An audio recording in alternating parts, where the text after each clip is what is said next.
Praise the lord. ఈరోజు దేవుని మాట ఇర్మియా గ్రంథము 7:23. మీకు క్షేమము కలుగునట్లు నేను మీకు ఆజ్ఞాపించుచున్న మార్గం అంతటి యందు మీరు నడుచుకొనిడి. ప్రభునందు ప్రియులారా, మనము దేవుని మాట వింటే మనము ఆయనకు జనులమై ఉంటాం, ఆయన మనకు దేవుడై ఉంటాడు. ఇక్కడ అదే మాట ఈ వచనంలో చెప్పబడింది.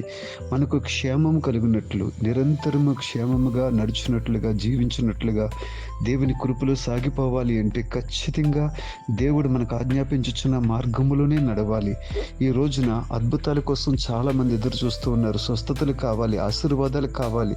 ప్రియులారా, మన జీవితంలో మనకు కావలసిన శ్రేష్టమైనది ఒకే ఒక్కటి, ఆయన మనకు సిద్ధపరిచిన మార్గము. ఆ త్రోవలోనే మనం నడిస్తే అన్నీ మనల్ని వెంబడిస్తూనే ఉంటాయి ప్రియులారా. అందుకోసమే దేవుడు ఏర్పాటు చేసిన మార్గములోనే నడుచుకుంటూ క్షేమముగా ముందుకు సాగిపోదాం. God bless you.